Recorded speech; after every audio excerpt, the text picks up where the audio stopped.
Los truenos estremecían el aire la noche que fui a la mansión deshabitada, en lo alto de la montaña de las tempestades, a buscar el horror oculto. No iba solo, porque la temeridad no formaba parte entonces de ese amor a lo grotesco y lo terrible que ha adoptado por carrera la búsqueda de horrores extraños en la literatura y en la vida. Venían conmigo dos hombres fieles y musculosos a quienes había mandado llamar cuando llegó el momento. Hombres que desde hacía mucho tiempo me acompañaban en mis horribles exploraciones por sus aptitudes singulares. Salimos del pueblo secretamente a fin de evitar a los periodistas que aún quedaban después del tremendo pánico del mes anterior, la muerte solapada y pesadillesca. Más tarde, pensé, podrían ayudarme, pero en ese momento no les quería a mi alrededor. Ojalá me hubiese impulsado Dios a dejarles compartir esa búsqueda conmigo, para no haber tenido que soportar solo el secreto tanto tiempo, por temor a que el mundo me creyese loco o enloqueciese todo él ante las demoníacas implicaciones del caso. Ahora que me he decidido a contarlo, no sea que el rumiarlo en silencio me convierta en un maníaco, quisiera no haberlo ocultado jamás. Porque yo, solo yo, sé qué clase de horror se ocultaba en esa montaña espectral y desolada.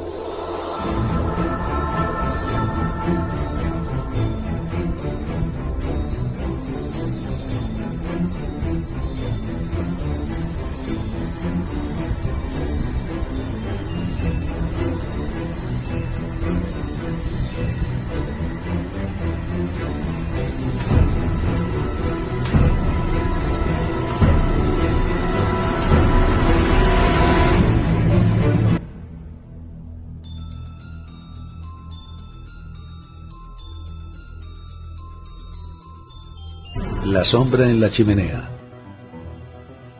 Recorrimos en un pequeño automóvil millas de montes y bosques primordiales, hasta que nos detuvo la boscosa ladera. El campo tenía un aspecto más siniestro de lo habitual, de noche y sin la acostumbrada multitud de investigadores, así que a menudo nos sentíamos tentados de utilizar las lámparas de acetileno, pese a que podían llamar la atención. No resultaba un paisaje saludable a oscuras. Creo que habría notado su morbosidad aun cuando hubiese ignorado el terror que allí acechaba. No había animales salvajes, son prudentes cuando la muerte anda cerca. Los viejos árboles marcados por los rayos parecían anormalmente grandes y retorcidos, y prodigiosamente espeso y febril el resto de la vegetación, mientras que unos extraños montículos y pequeñas elevaciones en tierra cubierta de maleza y fulgurita me hacían pensar en serpientes y cráneos humanos hinchados y de proporciones gigantescas. El horror había estado oculto en la montaña de las tempestades durante más de un siglo. De esto me enteré enseguida por las noticias de los periódicos sobre la catástrofe que había hecho que el mundo se fijara en esta región. Se trata de una remota y solitaria elevación de esa parte de Catskills donde la civilización holandesa penetró débil y transitoriamente en otro tiempo, dejando al retroceder unas cuantas mansiones ruinosas y una población degenerada de colonos advenedizos que crearon míseras aldeas en las aisladas laderas. Raramente era visitada esta zona por la gente normal, hasta que se constituyó la policía estatal, y aún ahora la policía montada se limita a pasar de tarde en tarde. El horror, sin embargo, goza de antigua tradición en todos los pueblos vecinos, y es el principal tema de conversación en las tertulias de los pobres mestizos que a veces abandonan sus valles para ir a cambiar sus cestos artesanales por artículos de primera necesidad, ya que no pueden cazar, criar ganado ni cultivar la tierra. El horror oculto moraba en la desierta y apartada mansión martense, la cual coronaba la elevada pero gradual eminencia cuya propensión a las frecuentes tormentas le valió el nombre de montaña de las tempestades. Pues durante un centenar de años la antigua casa de piedra rodeada de árboles había sido tema de historias increíblemente descabelladas y monstruosamente horrendas, historias sobre una muerte sigilosa, solapada, colosal, que emergía al exterior en verano. Con gimoteante insistencia, los colonos advenedizos contaban historias sobre un demonio que cogía a los caminantes solitarios después del anochecer y se los llevaba o los abandonaba en un espantoso estado de semidevorado desmembramiento, mientras que otras veces hablaban de rastros de sangre que conducían a la lejana mansión. Algunos decían que los truenos sacaban al horror oculto de su morada y otros que el trueno era su voz. Fuera de esta apartada región, nadie creía en estas consejas contradictorias y dispares, con sus incoherentes y extravagantes descripciones de un demonio vislumbrado. Sin embargo, ningún campesino ni aldeano dudaba que la mansión martense daba cobijo a una macabra entidad. La historia local impedía semejante duda. Sin embargo, cuando corría entre los aldeanos algún rumor especialmente dramático, los que iban a inspeccionar el edificio no encontraban nunca nada. Las abuelas contaban extrañas consejas sobre el espectro martense, consejas concernientes a la propia familia martense, a la extraña disimilitud hereditaria de sus ojos, a sus monstruosos y antiguos anales, y al asesinato que había ocasionado su maldición. El terror que me había llevado a mí al lugar era la súbita y portentosa confirmación de las leyendas más delirantes de los montañeses. Una noche de verano, tras una tormenta de una violencia sin precedentes, la comarca se despertó con una desbandada de colonos advenedizos que ninguna ilusión podría haber originado. La horda miserable de nativos chillaba y contaba gimoteando que un horror indescriptible se había abatido sobre ellos, cosa que nadie puso en duda. No lo habían visto, pero habían oído tales alaridos en una de las aldeas que inmediatamente supieron que la muerte reptante la había visitado. Por la mañana, los ciudadanos y la policía estatal siguieron a los sobrecogidos montañeses al lugar que, según decían, había visitado la muerte. Y en efecto, la muerte estaba allí. El terreno en el que se asentaba uno de los poblados de colonos se había hundido a consecuencia de un rayo, destruyendo varias de las chozas malolientes. Pero a este daño comprensible se superponía una devastación orgánica que lo volvía insignificante. De unos 75 nativos que poblaban el lugar, no encontraron ni a uno solo con vida. La tierra revuelta estaba cubierta de sangre y de piltrafas humanas que revelaban con demasiada elocuencia los estragos de unas garras y unos dientes infernales. Sin embargo, ningún rastro visible se alejaba del lugar de la carnicería. Todo el mundo convino enseguida en que había sido ocasionada por alguna bestia feroz. A nadie se le ocurrió resucitar la acusación de que tales muertes misteriosas no eran sino sórdidos asesinatos habituales en las comunidades decadentes. Sólo cuando descubrieron la ausencia entre los muertos de unas 28 personas renació tal acusación, y aún así resultaba difícil explicar la matanza de 50 por la mitad de ese número. Pero el hecho era que, en una noche de verano, había caído un rayo de los cielos y había sembrado la muerte en la aldea, dejando los cadáveres horriblemente mutilados, mordidos y arañados. Los despavoridos campesinos relacionaron inmediatamente esta atrocidad con la embrujada mansión martense, aunque los pueblos se encontraban a más de 3 millas de distancia.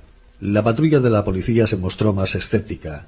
Incluyó la mansión tan solo rutinariamente en sus investigaciones y la descartó por completo al encontrarla vacía.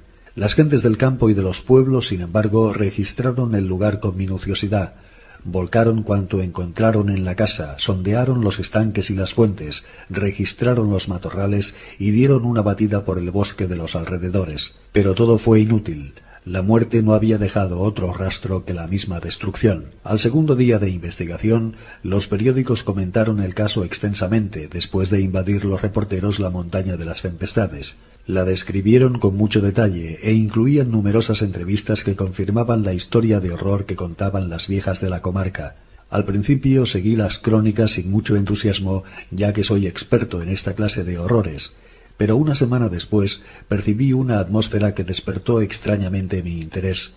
De modo que el 5 de agosto de 1921 me inscribí entre los reporteros que abarrotaban el hotel de Leffers Corners, el pueblo más próximo a la montaña de las tempestades y cuartel general reconocido de los investigadores. 3 semanas después, la deserción de los reporteros me dejaba en libertad para empezar una exhaustiva exploración de acuerdo con las pesquisas e informaciones detalladas que había ido recogiendo entretanto. Así que esta noche de verano, mientras retumbaba distante la tormenta, dejé el silencioso automóvil, emprendí la marcha con mis 2 compañeros armados y recorrí el último trecho sembrado de montículos hasta la montaña de las tempestades, enfocando la luz de una linterna eléctrica hacia las paredes grises y espectrales que empezaban a asomar entre robles gigantescos. En esta morbosa soledad de la noche, bajo la balanceante iluminación, el enorme edificio cuadrado mostraba oscuros signos de terror que el día no llegaba a revelar. Sin embargo, no experimenté la menor vacilación,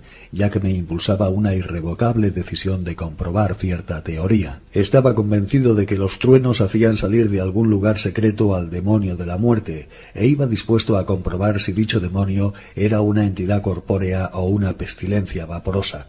Previamente había inspeccionado a fondo las ruinas, de modo que tenía bien trazado mi plan. Elegiría como puesto de observación la vieja habitación de Jan Martense, cuyo asesinato desempeña un importante papel en las leyendas rurales de la región. Intuía vagamente que el aposento de esta antigua víctima era el lugar más indicado para mis propósitos. La habitación, que mediría unos 20 pies de lado, contenía, al igual que las demás habitaciones, restos de lo que en otro tiempo había sido mobiliario. Estaba en el segundo piso, en el ángulo sudeste del edificio, y tenía un inmenso ventanal orientado hacia el este, y una ventana estrecha que daba al mediodía, ambos vanos desprovistos de cristales y contraventanas. En el lado opuesto al ventanal había una enorme chimenea holandesa con azulejos que representaban al hijo pródigo, y frente a la ventana estrecha una gran cama adosada a la pared. Mientras los amortiguados truenos iban en aumento, dispuse los detalles de mi plan. Primero até en el antepecho del ventanal, una junto a otra, 3 escalas de cuerda que había traído conmigo. Sabía que llegaban a una distancia conveniente respecto de la hierba, ya que las había probado. Luego, entre los 3, entramos arrastrando el armazón de una cama de otra habitación y lo colocamos de lado contra la ventana. Echamos encima ramas de abeto y nos dispusimos a descansar con nuestras automáticas preparadas, descansando 2 mientras vigilaba el tercero. Así teníamos asegurada la huida, fuera cual fuese la dirección por la que surgiera el demonio. Si nos atacaba desde el interior de la casa, estaban las escalas del ventanal. Si venía del exterior, podíamos salir por la puerta y la escalera.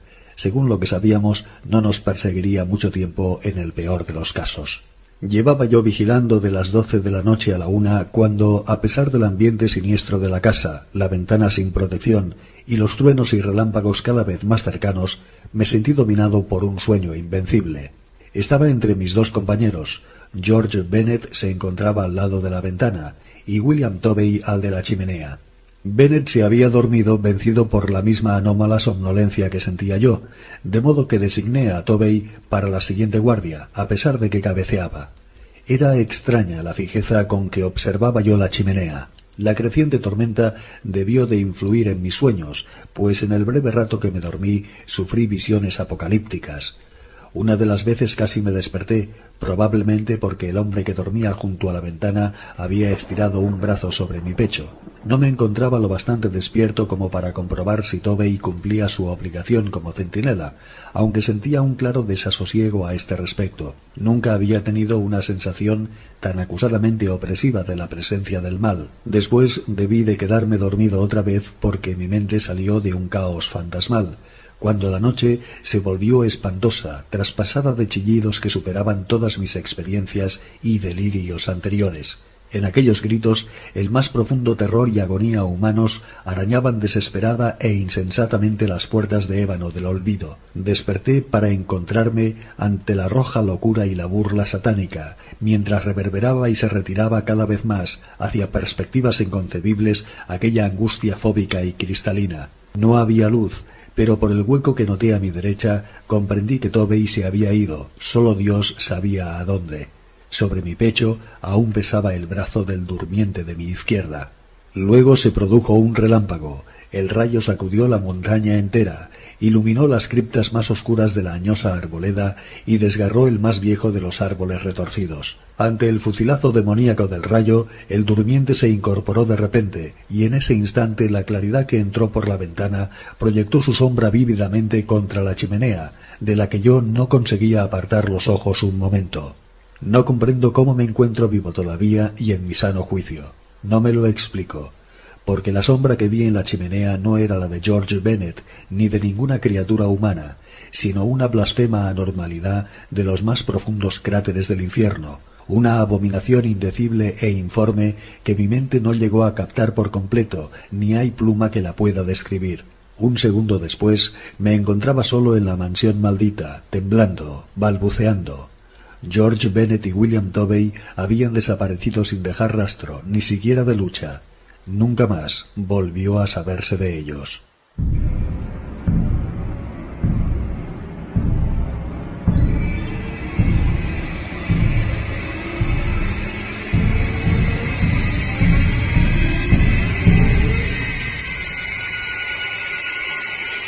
Un muerto en la tormenta.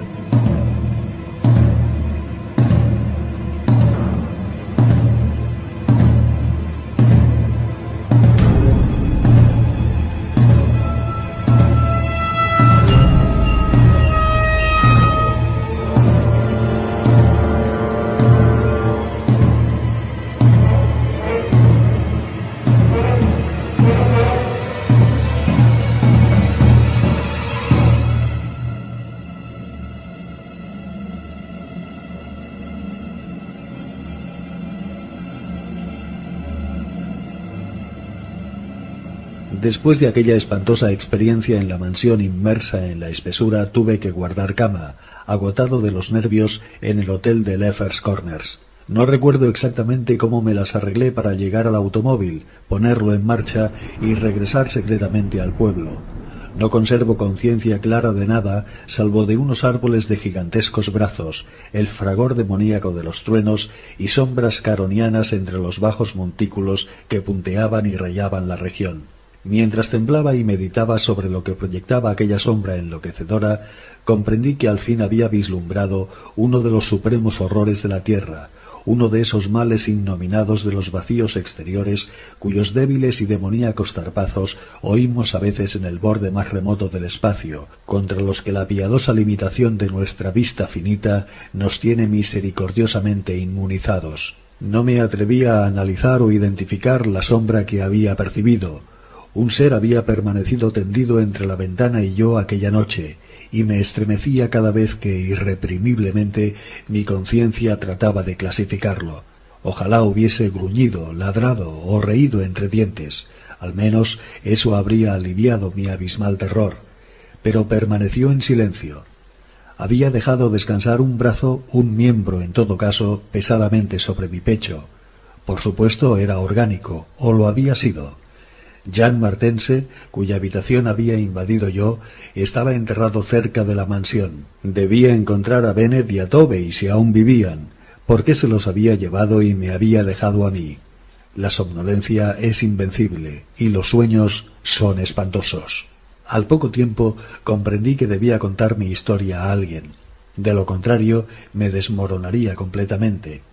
Ya había decidido no abandonar la búsqueda del horror oculto, porque en mi atolondrada ignorancia me parecía que esa incertidumbre era peor que el pleno conocimiento, por terrible que éste pudiera ser.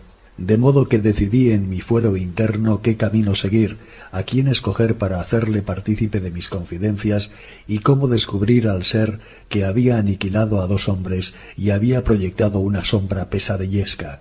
A quienes conocía principalmente en Leffers Corners era a los periodistas, algunos de los cuales aún seguían recogiendo los últimos ecos de la tragedia. Decidí escoger como compañero a uno de ellos, y cuanto más lo pensaba, más inclinado me sentía por un tal Arthur Munroe, un hombre moreno y delgado de unos 35 años, cuya formación, gustos, inteligencia y temperamento parecían distinguirle como persona que no se sujetaba a las ideas y experimentos convencionales. Una tarde de primeros de septiembre, Arthur Munroe escuchó mi historia. Desde el principio se mostró interesado y comprensivo, y cuando terminé, analizó y abordó la cuestión con gran agudeza y juicio.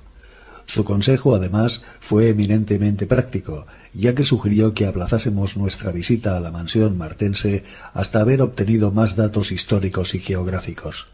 A sugerencia suya, salimos en busca de datos sobre la terrible familia martense y descubrimos a un hombre que poseía un diario maravillosamente ilustrado y ancestral. Hablamos también largamente con aquellos mestizos de la montaña que no habían huido, en el terror y la confusión, a laderas más remotas, y acordamos efectuar, antes de nuestra empresa final, un registro completo y definitivo de los lugares relacionados con las distintas tragedias de las leyendas de los colonos. Los resultados de esta exploración no fueron al principio muy alentadores, aunque una vez clasificados parecieron revelar un dato bastante significativo, a saber, que el número de horrores registrados era bastante más elevado en zonas relativamente próximas a la casa o conectaban con ella mediante franjas de espesura morbosamente superdesarrollada. Es cierto que había excepciones. En efecto, el horror que había llegado a oídos del mundo había tenido lugar en un espacio pelado, igualmente distante de la mansión y de cualquier bosque vecino a ella. En cuanto a la naturaleza y aspecto del horror oculto, nada pudimos sacarles a los asustados y estúpidos moradores de las chozas. Lo mismo decían que era una serpiente como que se trataba de un gigante, un demonio de los truenos, un murciélago, un buitre o un árbol que caminaba. Nos pareció fundado suponer, sin embargo, que se trataba de un organismo vivo enormemente sensible a las tormentas eléctricas, y aunque algunas de las historias hablaban de alas, concluimos que su aversión a los espacios abiertos hacía más probable que estuviese dotado de locomoción terrestre. Lo único verdaderamente incompatible con esta hipótesis era la rapidez a la que tal criatura debía desplazarse para cometer todas las fechorías que se le atribuían. Al tratar más a los colonos, descubrimos que eran extraordinariamente amables en muchos aspectos. Eran simples animales que descendían poco a poco en la escala de la evolución debido a su desafortunada ascendencia y a su aislamiento embrutecedor. Tenían miedo de los forasteros, pero poco a poco se fueron acostumbrando a nosotros. Al final nos ayudaron muchísimo cuando talamos todos los grupos de árboles y derribamos todos los tabiques de la mansión en nuestra búsqueda del horror oculto.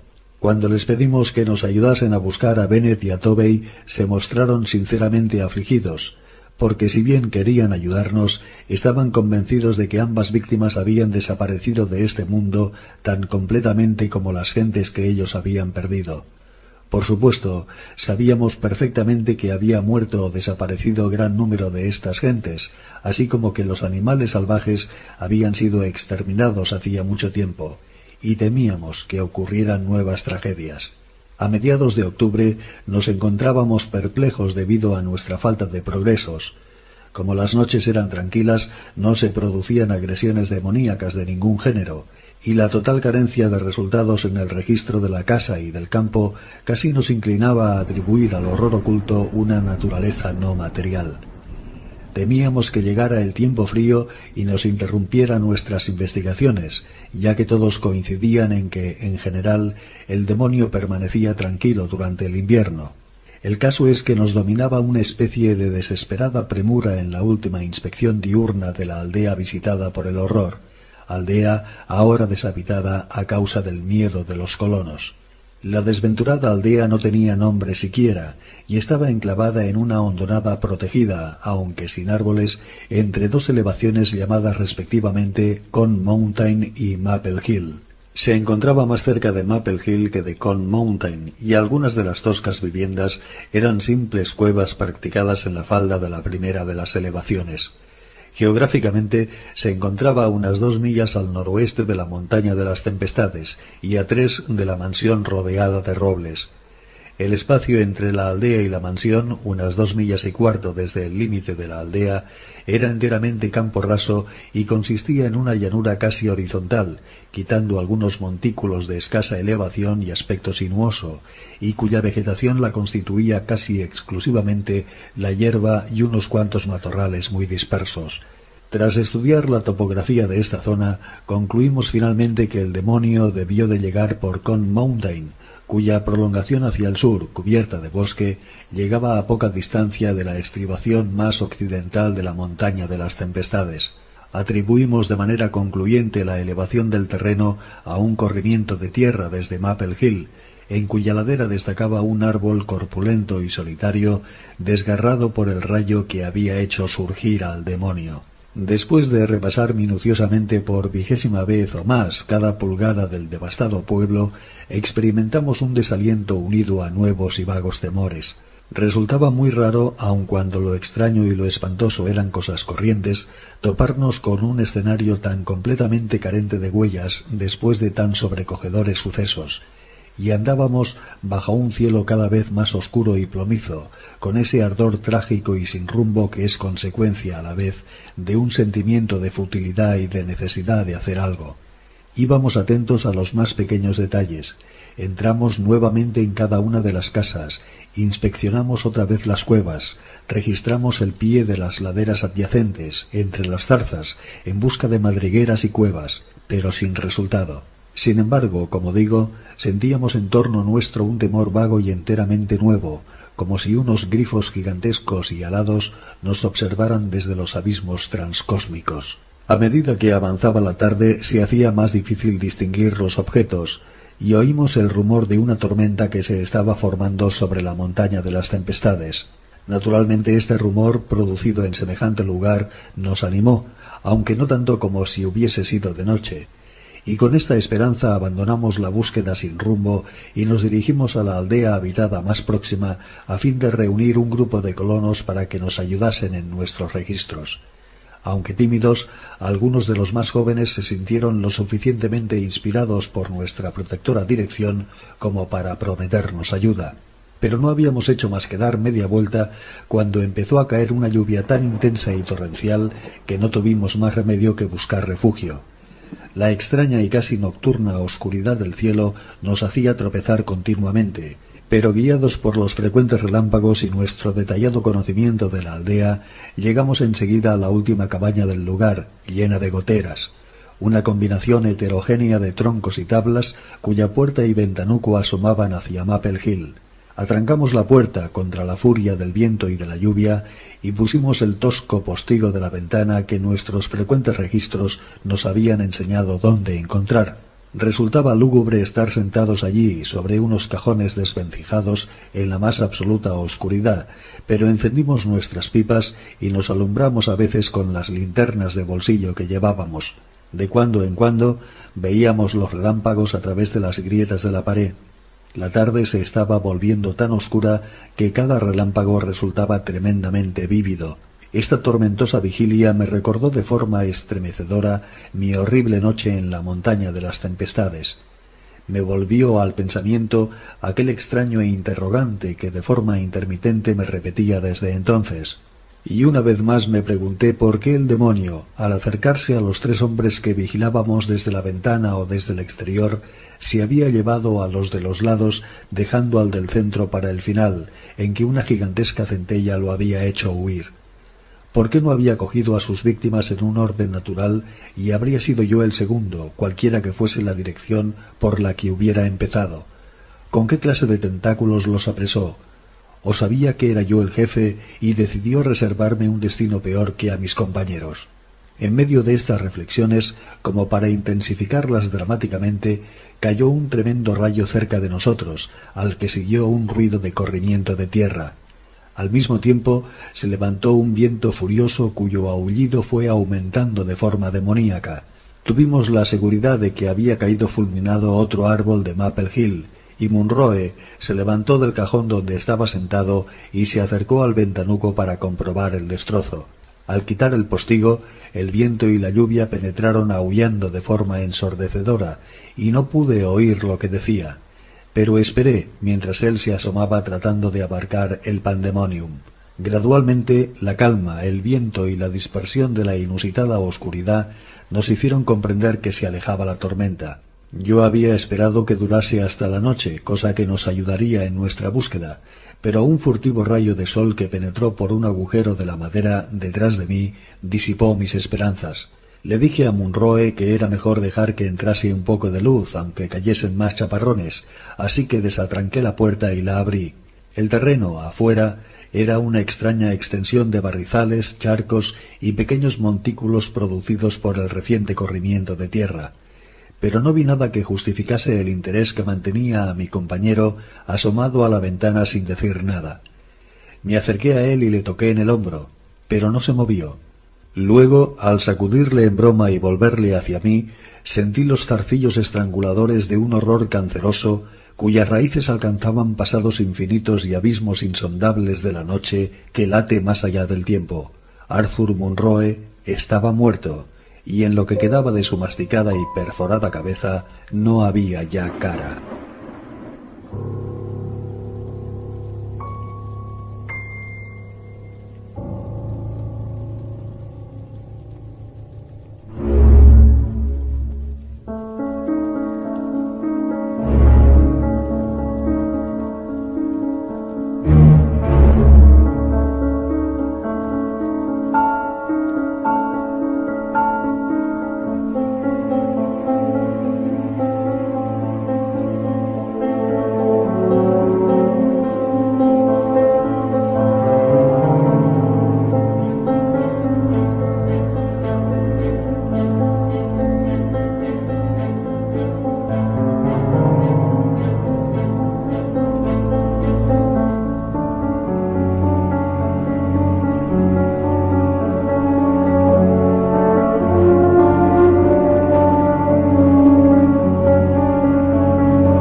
¿Qué significaba el resplandor rojo?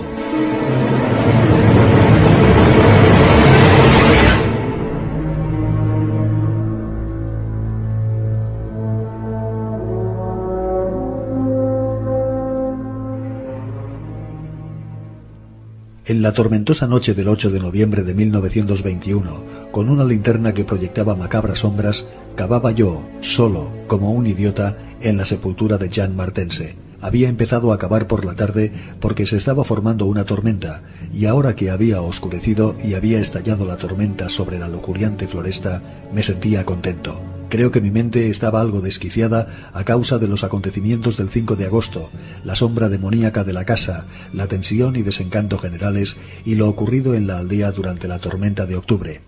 Después de aquello, tuve que cavar una sepultura para alguien cuya muerte no acababa de comprender. Sabía que los demás no la entenderían tampoco, de modo que les dejé que creyeran que Arthur Munroe se había extraviado. Le buscaron, pero no encontraron nada. Los colonos sí podían haberlo comprendido, pero no me atrevía a asustarles aún más. Me sentía extrañamente insensible. La impresión sufrida en la mansión me había afectado sin duda al cerebro, y no podía pensar más que en la búsqueda del horror que ahora había alcanzado proporciones gigantescas en mi imaginación, búsqueda que el destino de Arthur Munroe me hacía emprender ahora a solas y en secreto. Solo el escenario de mis excavaciones habría bastado para hacer saltar los nervios de un hombre corriente. Unos árboles siniestros y primordiales de impías proporciones y formas grotescas acechaban por encima de mí como pilares de algún infernal templo druida, al tiempo que amortiguaban los truenos, acallaban los aullidos del viento y frenaban la lluvia. Detrás de los heridos troncos del fondo, iluminados por los débiles resplandores de los filtrados relámpagos, se alzaban las piedras húmedas y cubiertas de hiedra de la deshabitada mansión, mientras que algo más cerca estaba el abandonado jardín holandés, con los paseos y arriates invadidos por una vegetación blancuzca, fungosa, fétida, hinchada, que jamás había visto yo a la luz del día. Y más cerca aún tenía el cementerio, donde unos árboles deformes agitaban sus ramas insanas, mientras sus raíces desplazaban las losas impías y succionaban el veneno de lo que yacía debajo. Aquí y allá, bajo una capa de hojas marrones que se pudrían y supuraban en las oscuridades del bosque antediluviano, podía distinguir el siniestro perfil de esos montículos pequeños que caracterizaban la región acribillada por los rayos. La historia me había guiado a esta arcaica sepultura, porque era la historia, efectivamente, el único recurso que me quedaba, tras haber terminado todo lo demás en sarcástico satanismo. Ahora estaba convencido de que el horror oculto no era un ser material, sino un espectro con fauces de lobo que cabalgaba sobre los relámpagos de la medianoche. Y creía, por los cientos de tradiciones locales que Arthur Munroe y yo habíamos desenterrado en nuestras exploraciones, que era el espectro de Jean Martense, muerto en 1762, y por esa razón cavaba yo ahora, como un idiota, en su sepultura. La mansión Martense había sido edificada en 1670 por Gerrit Martense, acaudalado mercader de Nueva Ámsterdam, a quien disgustaba el cambio del orden bajo el gobierno británico, y había construido este magnífico edificio en la cima de una boscosa elevación, cuyo escenario solitario y singular era de su agrado. La única contrariedad importante con que tropezó en este paraje fueron las frecuentes tormentas de verano. Cuando eligió este monte para edificar su mansión, Miner Martense atribuyó las numerosas perturbaciones naturales a las peculiaridades de aquel año, pero con el tiempo se dio cuenta de que la región era especialmente propensa a tales fenómenos. Finalmente, viendo que estas tormentas le afectaban a la cabeza, acondicionó un sótano donde poder protegerse de los más violentos pandemoniums. De los descendientes de Gerrit Martense se sabe menos que de él mismo, ya que todos fueron educados en el odio a la civilización inglesa y se les enseñó a no tratar con los colonialistas que la aceptaban. Sus vidas fueron enormemente retiradas, y la gente afirmaba que este aislamiento les volvió torpes de palabra y comprensión. Al parecer, todos estaban marcados por una extraña y hereditaria disimilitud en los ojos. Tenían uno azul y el otro castaño. Sus contactos sociales se fueron haciendo cada vez más escasos, hasta que finalmente acabaron casándose con la numerosa clase servil que vivía en sus tierras. Muchas de las familias multitudinarias degeneraron, cruzaron el valle y fueron a mezclarse con la población mestiza que más tarde produciría a los desdichados colonos. Los demás siguieron unidos tercamente a la mansión ancestral, volviéndose cada vez más exclusivistas y taciturnos, aunque adquiriendo una sensibilidad especial respecto de las frecuentes tormentas. Casi toda esta información llegó al mundo exterior a través del joven Jean Martense, que, movido por una especie de inquietud, se alistó en el ejército colonial cuando llegó a la montaña de las tempestades la noticia de la Convención de Albany. Él fue el primero de los descendientes de Gerrit que vio mundo, y al regresar en 1760, después de 6 años de campaña, su padre, sus tíos y sus hermanos le odiaron como a un intruso, a pesar de sus ojos desiguales de martense. Ya no podía compartir las rarezas y prejuicios de los martense, ni le excitaron las tormentas de la montaña como antes. En cambio, le deprimía el entorno, y escribía a menudo a su amigo de Albany sobre sus proyectos de abandonar el techo paterno. En la primavera de 1763, Jonathan Gifford, el amigo de Jean Martense que vivía en Albany, se sintió preocupado por su silencio, especialmente por la situación y las peleas que sabía que había en la mansión martense. Dispuesto a visitar personalmente a Jean, se internó por las montañas a caballo. Su diario constata que llegó a la montaña de las tempestades el 20 de septiembre, encontrando la mansión en avanzado estado de decrepitud. Los sombríos martense de extraños ojos, cuyo aspecto impuro y animal le impresionó sobremanera, le dijeron con acento torpe y gutural que Jean había muerto. Insistieron en que le había matado un rayo el otoño anterior, y ahora estaba enterrado detrás de los hundidos y abandonados jardines. Enseñaron el lugar de la sepultura al visitante, unos palmos de tierra pelada y sin señales. Hubo algo en la actitud de los martense que despertó en Gifford un sentimiento de repugnancia y recelo, y una semana más tarde regresó con una pala y un pico, dispuesto a abrir la fosa de nuevo.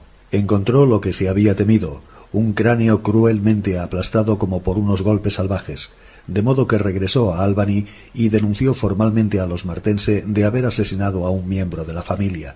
No había pruebas legales, pero la noticia se propagó rápidamente por toda la región, y a partir de entonces el mundo condenó a los martense al aislamiento. Nadie quiso tratos con ellos y evitaron su apartada residencia como un lugar maldito.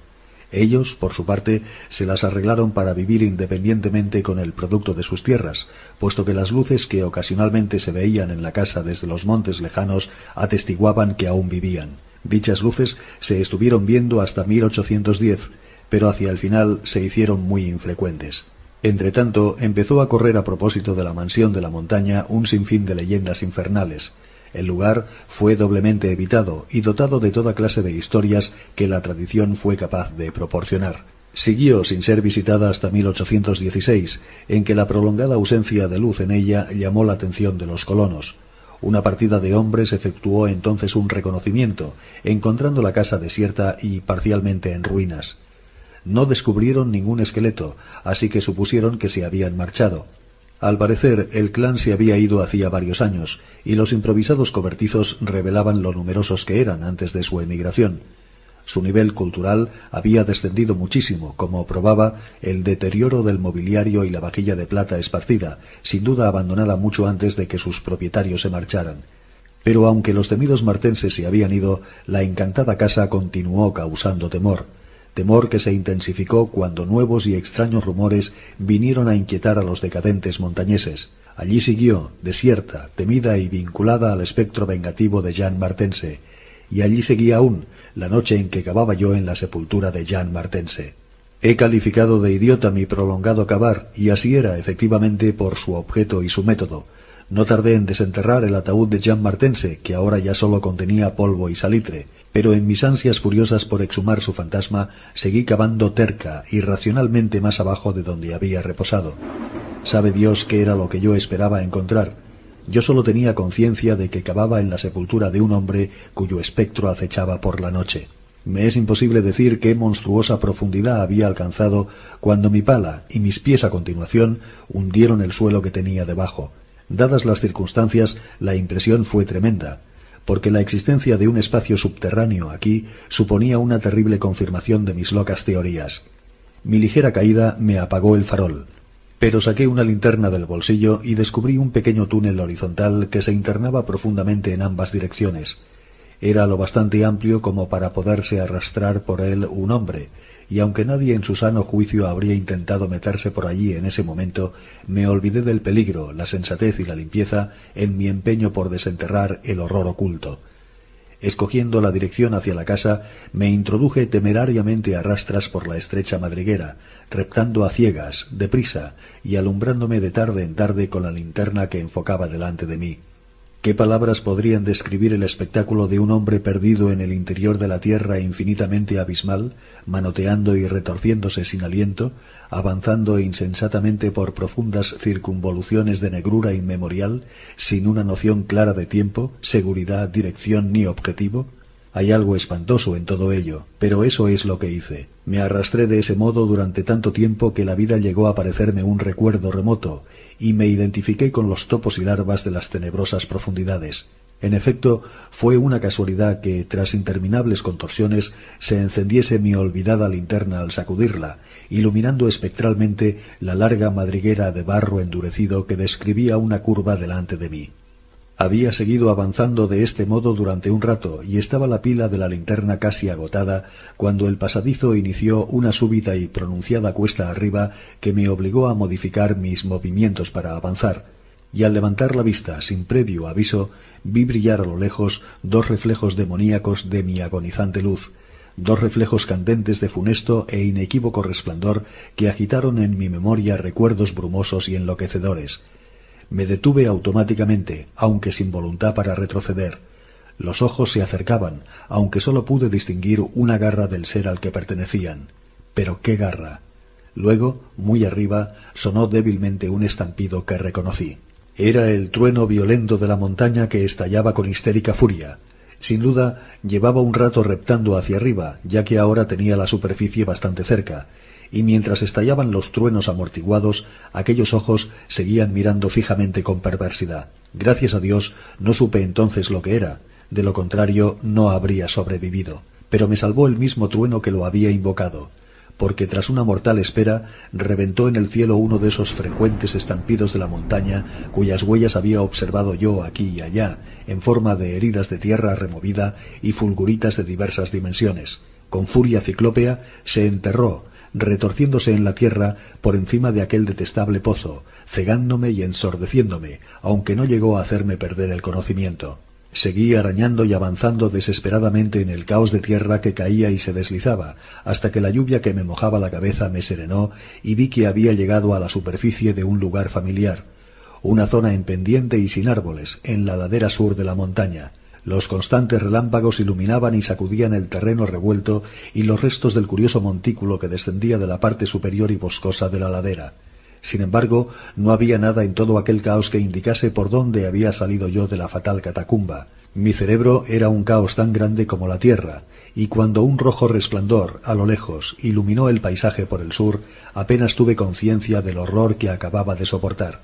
Pero cuando 2 días después los colonos me dijeron qué significaba aquel resplandor rojo, mi horror fue más grande que el que me había producido la zarpa y los ojos de la embarrada madriguera. En una aldea a 20 millas de distancia había tenido lugar una orgía de terror a continuación del rayo que me había permitido a mí salir de la tierra, y un ser indescriptible se había precipitado desde un árbol a una choza de frágil tejado.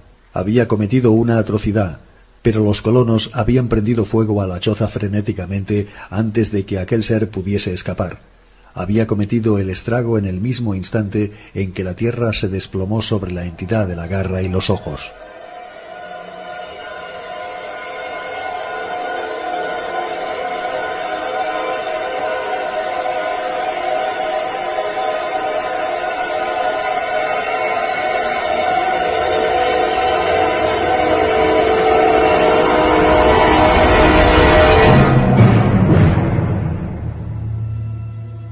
El horror en los ojos.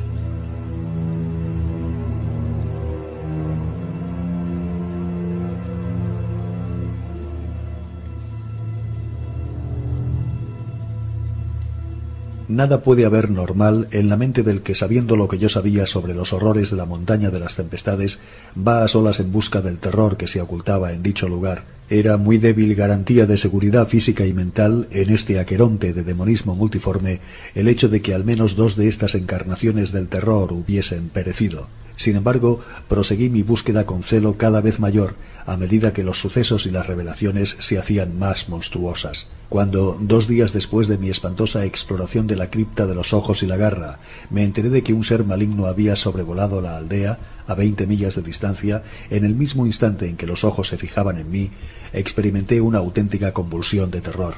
Pero este terror estaba tan mezclado con una sensación grotesca y fascinada que casi me resultó placentero. A veces, en las angustias de esas pesadillas en las que fuerzas invisibles se llevan a uno, por encima de los tejados de extrañas ciudades muertas, hacia el abismo burlesco de Nice, es un alivio, incluso un placer, gritar salvajemente y arrojarse voluntariamente, en medio del espantoso vórtice de onírica condenación, al primer abismo sin fondo que encuentra. Y eso es lo que ocurrió con la pesadilla ambulante de la montaña de las tempestades. El descubrimiento de que los monstruos habían estado ocultos en dicho lugar me produjo finalmente unas ansias locas de zambullirme en la tierra de esa región maldita, cavar con las manos desnudas y sacar a la muerte que acechaba en cada pulgada del suelo ponzoñoso. En cuanto pude, fui a la tumba de Jean Martense y cavé en vano donde había cavado antes.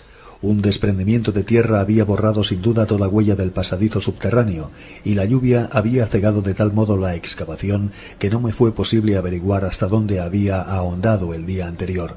Emprendí también una penosa caminata a la aldea donde había ardido la devastadora criatura, aunque encontré poca compensación a mi esfuerzo. En las cenizas de la desdichada choza descubrí varios huesos, pero evidentemente ninguno pertenecía al monstruo. Los colonos dijeron que sólo había habido una víctima, pero esto me pareció una imprecisión, ya que además de un cráneo humano completo, encontré un fragmento óseo que parecía ser de otro cráneo en algún tiempo humano. Y aunque habían visto la rápida caída del monstruo, nadie fue capaz de describirme el aspecto de dicha criatura. Quienes presenciaron el suceso decían simplemente que era un demonio. Examiné el gran árbol donde se había posado, pero no vi huellas de ninguna clase. Traté de buscar algún rastro en la espesura del bosque, pero en esta ocasión no pude soportar la visión de aquellos troncos morbosamente grandes, ni de aquellas raíces que, como serpientes gigantescas, se retorcían perversamente antes de hundirse en la tierra. Mi siguiente paso fue estudiar de nuevo con cuidado microscópico la aldea deshabitada que con más frecuencia había visitado la muerte, y donde Arthur Munroe había visto algo que no pudo contar. Aunque mis estériles inspecciones anteriores habían sido extraordinariamente meticulosas, ahora tenía nuevos datos que comprobar, pues la macabra excavación de la fosa me había convencido de que, al menos en una de sus fases, la monstruosidad había sido una criatura del subsuelo. Esta vez, el 14 de noviembre, concentré mi búsqueda especialmente en las laderas de Con Mountain y Maple Hill, que dominaban la desventurada aldea, prestando especial atención a la tierra desprendida del corrimiento que presentaba esta última elevación. Durante el registro de la tarde no saqué nada en claro, y empezaba a oscurecer cuando me encontraba en lo alto de Maple Hill contemplando la aldea y la montaña de las tempestades al otro lado del valle. Había habido una espléndida puesta de sol, y ahora salía la luna, casi llena, derramando su resplandor plateado sobre el llano, la ladera distante de la montaña y los extraños montículos que se levantaban aquí y allá. Era un paisaje pacífico y arcaico, pero consciente de lo que se ocultaba en él, lo odié. Odié la luna burlona, el llano hipócrita, la montaña supurante y aquellos montículos siniestros. Todo me parecía corrompido por un contagio abominable e inspirado por una alianza nociva con poderes ocultos y anormales. Luego, mientras contemplaba abstraído el panorama bañado por la luna, me llamó la atención la singular disposición de determinados elementos topográficos de la naturaleza. Aunque carecía de conocimientos sólidos de geología, me había sentido interesado desde el principio por las lomas y los extraños montículos de la región. Había observado que estaban diseminados por una zona bastante extensa alrededor de la montaña de las tempestades, aunque eran menos abundantes en la llanura que en la cumbre de dicha elevación, donde las prehistóricas glaciaciones encontraron sin duda menos resistencias a sus sorprendentes y fantásticos caprichos. Ahora, a la luz de aquella luna baja que proyectaba alargadas sombras espectrales, me di cuenta con gran sorpresa que los diversos puntos y líneas del conjunto de montículos guardaban una extraña relación con la cima de la montaña de las tempestades. Dicha cima era indudablemente el centro del que partían de manera indefinida e irregular las líneas o filas de puntos, como si la impía mansión martense hubiese extendido unos tentáculos visibles de terror. La idea de semejantes tentáculos me produjo un inexplicable estremecimiento y dejé de analizar mis motivos para creer que estos montículos fueran fenómenos glaciares. Cuanto más lo pensaba, menos creía que fuesen tal cosa, y ante mi mente recientemente iluminada comenzaron a surgir grotescas y horribles analogías basadas en aspectos superficiales y en mi experiencia bajo tierra. Antes de que me diese cuenta, había empezado a balbucear palabras frenéticas e incoherentes, hablando conmigo mismo. Dios mío, son toperas. Ese condenado lugar debe de ser una colmena. ¿Cuántos? Aquella noche en la mansión cogieron a Bennet y a Tovey primero, desde cada lado de donde estábamos. Luego empecé a cavar frenéticamente en el montículo que tenía más cerca. Cavé con desesperación, temblando, pero casi alborozado. Cavé y por último proferí un grito con insensata emoción al descubrir un túnel o madriguera exactamente igual al que había explorado aquella noche demoníaca. Después recuerdo que eché a correr con la pala en la mano. Fue una carrera horrible por el campo lleno de montículos iluminados por la luna y los escarpados precipicios cubiertos de bosque de las laderas. Saltaba, gritaba y jadeaba, corriendo hacia la terrible mansión martense. Recuerdo que cavé insensatamente por todo el sótano invadido de zarzas. Cavé tratando de descubrir el núcleo y el centro del maligno universo de montículos. Y recuerdo también cómo me reí al dar con el pasadizo, el agujero que había en la base de la vieja chimenea, donde crecía la espesa maleza y arrojaba extrañas sombras a la luz de la única vela que casualmente llevaba encima. No sabía aún qué se ocultaba en aquella colmena infernal, en espera de que un trueno lo despertara. Habían muerto ya 2 entidades, tal vez no quedaban más, pero aún sentía en mí la ardiente determinación de llegar hasta el más recóndito secreto del terror, que de nuevo me parecía definido, material y orgánico. Mi indecisión entre inspeccionar el pasadizo inmediatamente, solo, con mi linterna de bolsillo, o tratar de reunir un grupo de colonos para efectuar el registro, fue interrumpida un momento después por una súbita ráfaga de viento que me apagó la vela y me dejó completamente a oscuras. La luna había dejado de filtrar su resplandor a través de las grietas y aberturas que tenía encima de mí, y con una sensación de alarma presagiosa oí que se aproximaba el rumor siniestro y significativo de una tormenta. Una confusa asociación de ideas se apoderó de mi cerebro, impulsándome a retroceder a tientas hacia el rincón más alejado del sótano. Mis ojos, sin embargo, no se apartaron un solo instante de la horrible abertura abierta en la base de la chimenea, y empecé a distinguir vagamente los ladrillos y la maleza a medida que los lejanos relámpagos lograban traspasar la espesura exterior y filtrarse por las grietas de lo alto de las paredes. Cada segundo sentía que me consumía una mezcla de miedo y de curiosidad. ¿Qué haría surgir la tormenta? O quizá no quedaba nada ya que pudiese surgir. Guiado por el resplandor de un relámpago, me aposté tras un espeso matorral desde el que podía ver la abertura sin delatar mi presencia. Si el cielo es misericordioso, algún día borrará de mi conciencia la escena que presencié y me dejará vivir mis últimos años en paz. Ahora ya no puedo dormir por la noche y tengo que tomar narcóticos cuando truena. Aquello salió de pronto, inesperadamente. Surgió un demonio, escabulléndose como una rata de los abismos profundos e inimaginables, un jadeo infernal y un gruñido ahogado.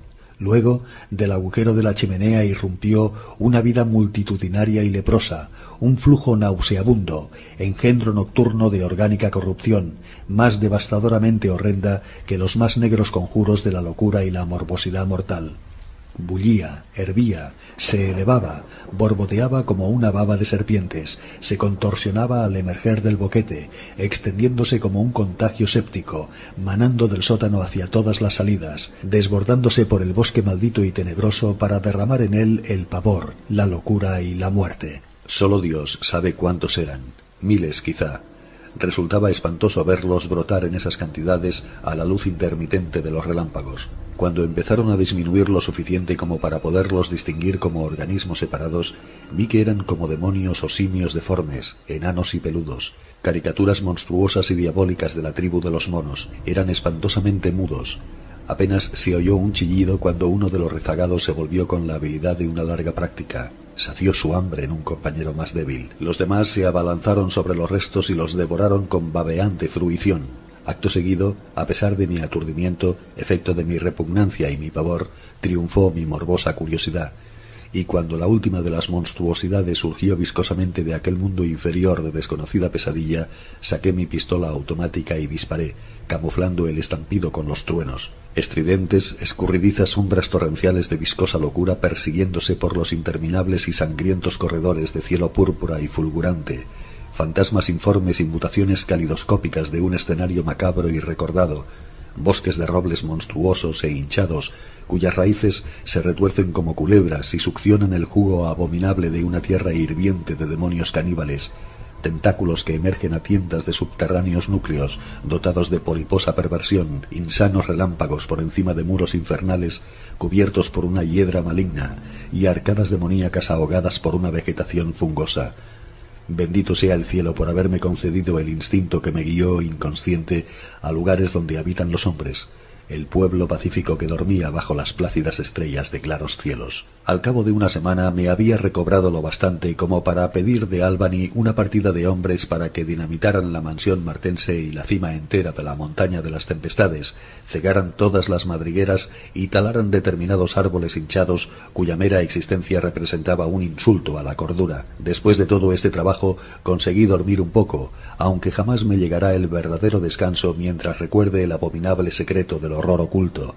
Me seguirá obsesionando, porque quién sabe si ha sido completa la exterminación y si no existirán fenómenos análogos en el resto del mundo. ¿Quién, sabiendo lo que yo sé, puede pensar en las cavernas desconocidas de la Tierra sin sufrir espantosas pesadillas ante las futuras posibilidades? No puedo asomarme a un pozo ni a una entrada de metro sin estremecerme. ¿Por qué no me da el doctor algo que me haga dormir o me calme de veras el cerebro cuando truena? Lo que vi al resplandor de los relámpagos tras dispararle al ser indescriptible fue tan simple que casi transcurrió un minuto antes de darme cuenta y caer en un estado de delirio. Era un ser nauseabundo, un gorila blancuzco e inmundo, de colmillos afilados y amarillentos y pelo enmarañado, el último producto de la degeneración mamífera, el resultado espantoso del aislamiento, la multiplicación y la alimentación caníbal en la superficie y en el subsuelo, la encarnación de todo lo que gruñe, de todo lo caótico que acecha temeroso detrás de la vida. Me había mirado al morir y vi en sus ojos la misma extraña calidad de aquellos otros ojos que me habían mirado en el subsuelo, removiendo en mi interior brumosos recuerdos. Uno de los ojos era azul y el otro castaño. Eran los ojos disimilares que la vieja leyenda atribuía a los martense, y en un asfixiante cataclismo de inexpresable horror comprendí qué había sido de la desaparecida familia, la terrible casa de los martense, enloquecida por las tormentas.